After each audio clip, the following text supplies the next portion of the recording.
let me continue to reassert that I was always at peace. But when it comes to demanding an account of those who have perverted the powers of the state in pursuit of a private cause, you can be certain of one thing: some people will account for my incarceration.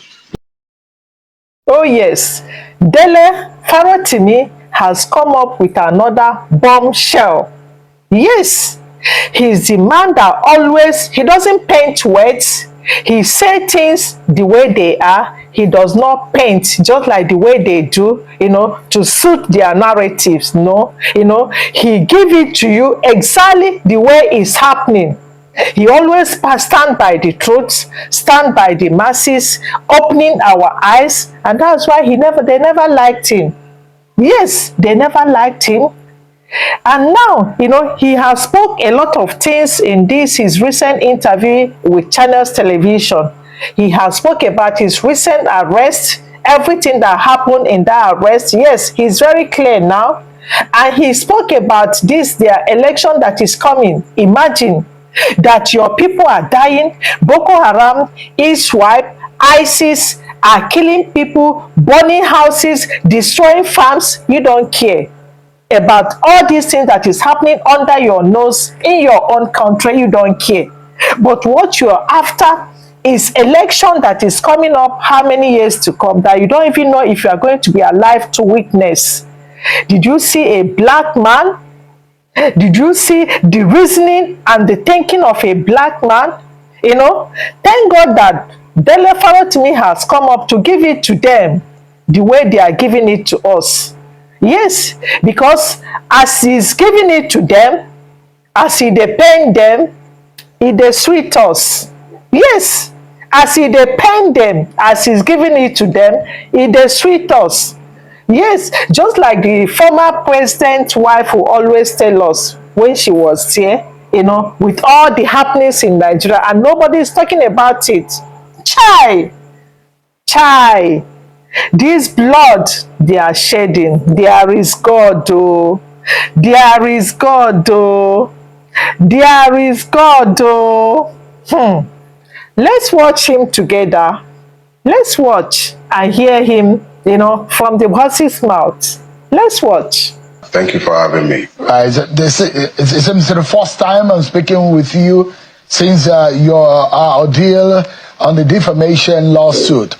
I imagine that lawsuit has been rested, it was halted, and have you found peace? And I'm imagining that all has been altered and finalized right now, isn't it? Several points of correction. Number one, there was no ordeal. I went away on a holiday, even though it wasn't one I would have picked for myself. Number two, there wasn't a lawsuit. I was maliciously hauled away from this very seat to Ekiti State without the warrant of law. But that's another story for another day. But as far as having peace, I'm completely at peace. There's nothing that makes you sleep better than a clear conscience. I'm fine, thank you. Have you made peace with the complainant? Oh, I was never at war with the complainant. He was perhaps unhappy with me, but I am told that some do-gooders, Good Samaritans have gone to see him and he has stopped being so angry with me. So I was never angry with him. I wasn't even angry with the idea of being hauled to prison. It was just good rest. Well, in all, you are thankful to those who mediated in the matter, which had laid that matter to rest now. Let's be very clear about something. Like every other Nigerian, I woke up to hear that some people went to see Ariafe Babalola to appeal to him. They did not mediate. Mediation would suggest that some people spoke with me, heard my own side, and then spoke with Are, and after that, found peace between two warring parties. Number one, there was never any war between myself and the revered Are. He was the one who had problems with what I wrote. Number two, nobody consulted me before going to him. I sent nobody to him. I know nothing about the trip to him. But even as the Bible says, blessed are the peacemaker. So they made peace of their own accord, not at my instance. I knew nothing about it. I read about it in the newspaper like every other Nigerian. So have you moved on? Have you made peace on this particular issue? Have you moved on? Have you made peace? To be frank with you, when you use the word peace, let me continue to reassert that I was always at peace. But when it comes to demanding an account of those who have perverted the powers of the state in pursuit of a private cause, you can be certain of one thing: some people will account for my incarceration. But that is not a matter for banter. That is something for the courts to decide. You will recall that even though 2 criminal cases were filed against me at the instance of Ape Babaola and Co., both charges were withdrawn. But there are still 4 civil suits filed across the country, one in Port Harcourt, one in Abuja, one in Ogun State, and one in Oyo State, filed by members of the same law offices, the same law office. So even though the criminal suit has been withdrawn, the civil suits are there, and what I would elect to do in response to my incarceration is another ball game entirely, but you can take it to the bank. I will certainly be demanding an account from those who sent me to prison.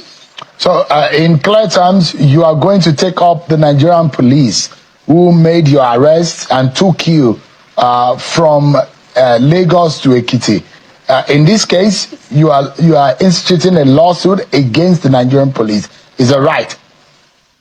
You are the one inferring that. My lawyers will decide who are responsible, and they will then proceed to the court.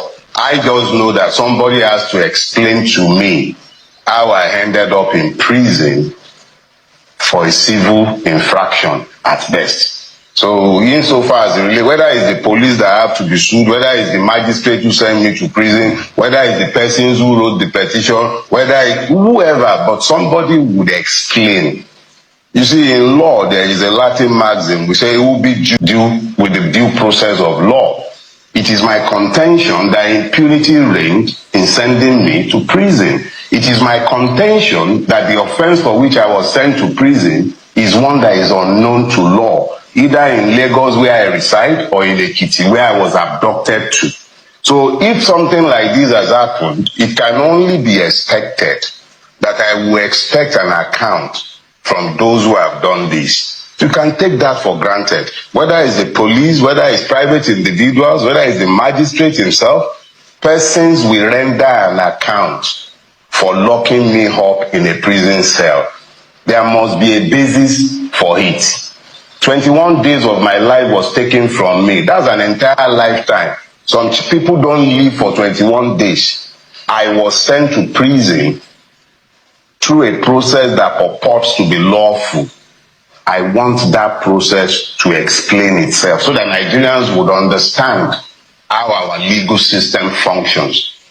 I hope we're clear. So I'm at peace. Yeah. So I was going to ask you, the system to be accountable. Yeah. Is there any lesson you perhaps have taken away from those 21 days and this experience altogether? Just that it just reinforces my belief that the Nigerian legal system is completely unfit for purpose, that the law does not rule in Nigeria, and that the Nigerian is essentially a victim of the rapacious system that pretends to administer law. That is all there is that I have learned from it. It reinforces a lesson. That is all that has happened.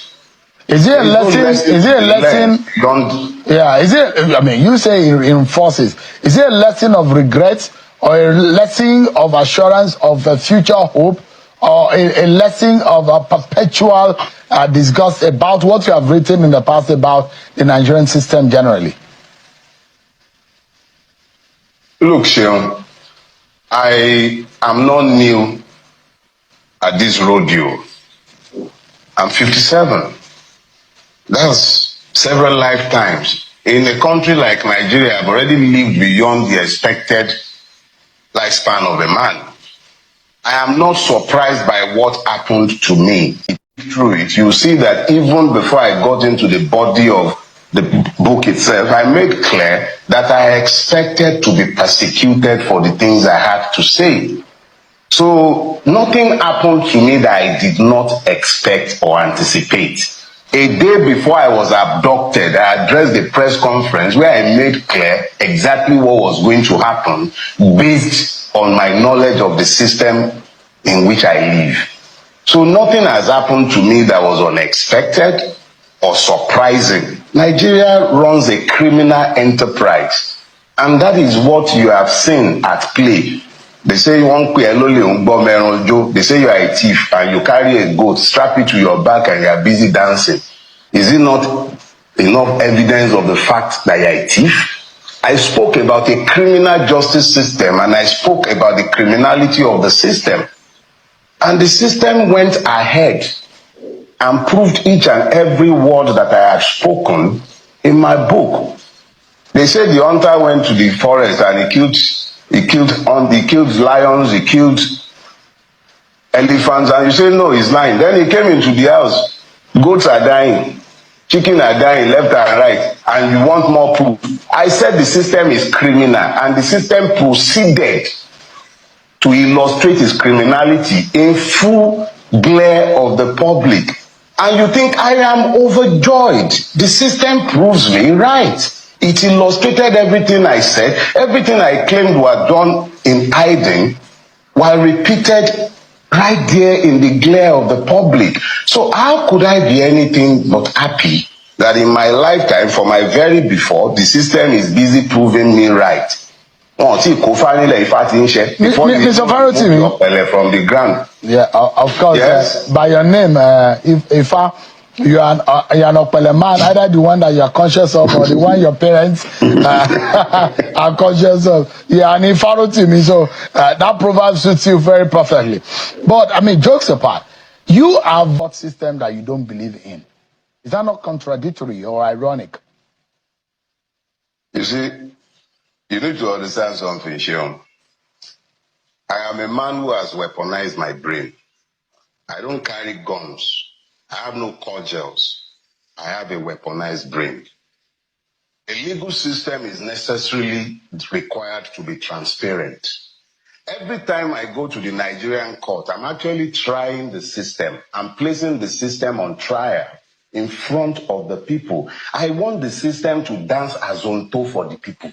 I enjoy having the system strip itself naked in the marketplace and prove each and everything that I say about it. People make up systems. I'm a Nigerian. I didn't come from Ghana. I'm not a saint. Not everybody in the judiciary are saints, but not everybody there are also sinners. And the beautiful thing about the law is that it requires transparency. I will place my case before the court. The court is split in two. There is a court of law, and then there is a court of public opinion. The people have eyes, they have ears, they have brains in their head. They know that 2 + 2 must equal 4 unless something is hiding somewhere. So each time I take a case before the court, I take it before the court conscious of the fact that the system is corrupt. It's not just the persons. I'm not talking persons. I'm talking about a system that is not designed to deliver justice. So that system that is not designed to deliver justice, I enjoy testing it, placing it on trial, putting it before the people and offering it the opportunity to either prove me right or prove me wrong. I'm not afraid to do that. It's the only thing left to me. If I'm not going to do that, I'm going to have to start carrying guns and cordials, and I don't have the capacity to do that. But when it comes to using the law as an instrument of war against a debauched system, count me in every day of the week. It is up to them to decide whether they want to do justice or whether they want to make it business as usual. That is their call, not my own. My own is to test that system and offer them the opportunity to prove that they are capable of delivering justice or confirm that they are useless. It's their call. So you actually don't think, or you don't believe that the Nigerian court system has a capacity to deliver justice? but you are just trying It's not to patronize it. So in the case that the lawsuit, it was just an exercise for fun, isn't it?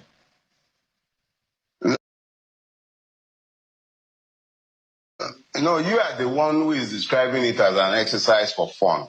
The thing about the law is that 2 + 2 can equal 4 in law. It can be an exact science sometimes. Look, I assailed the Nigerian system, but I have never failed to test it. I've always used it in my wars against this system. I think it was in 2023, the Court of Appeal freed me in a charge that was pending over my head, where I had been convicted already, persecuted by the EFCC. It took the Court of Appeal, which I constantly assail, because if there's only one justice that is corrupt in a pool of 100, you have a corrupt judiciary already.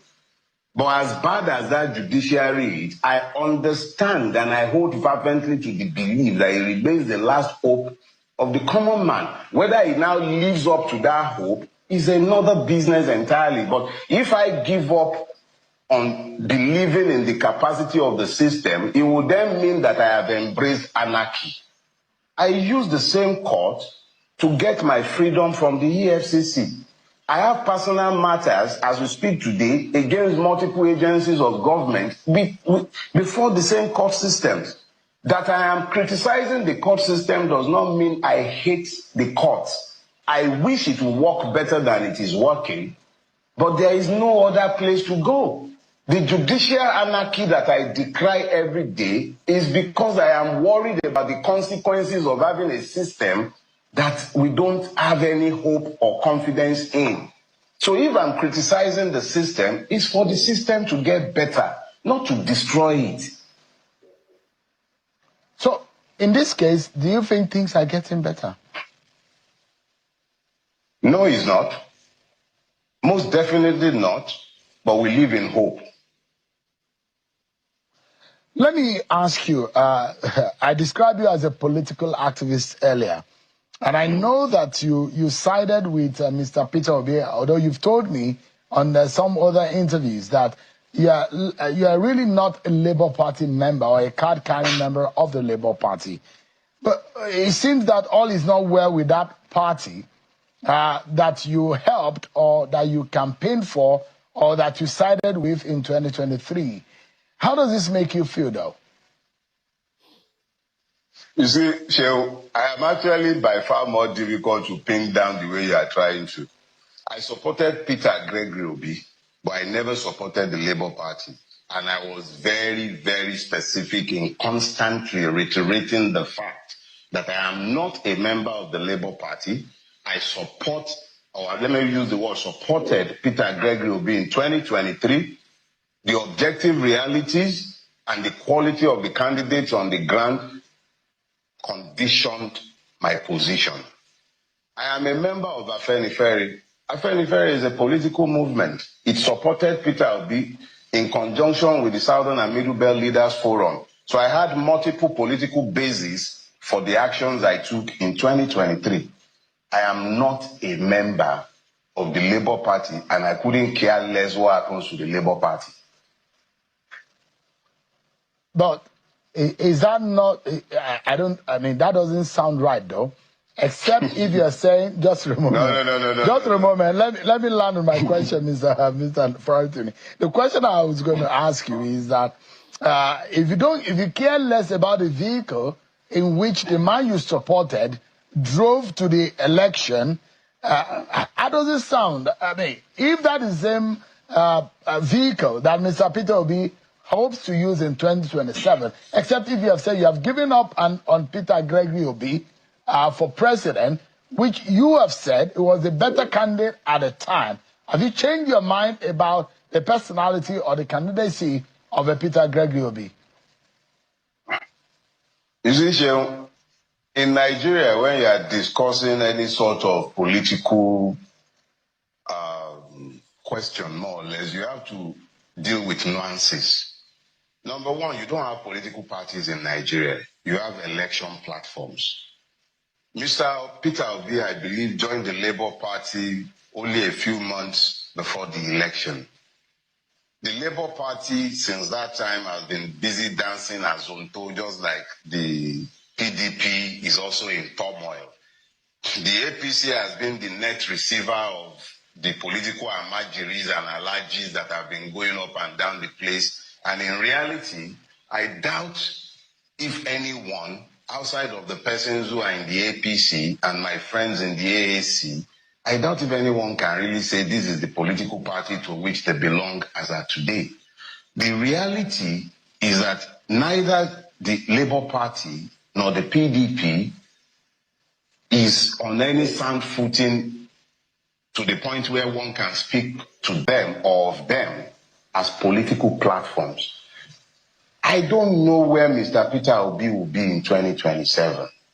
I don't know where Nigeria will be in 2027. I don't even know if we would have an election worthy of his name in 2027. The totality of my political focus as we speak today is electoral reform. When we have electoral reform and our votes count, and it's not an INEC that is switching off systems, a court that is declaring a 37th state, and I'm having all kinds of funny things coming out of the judiciary, when we have a meaningful electoral system, not one that is full of delusions like what we were sold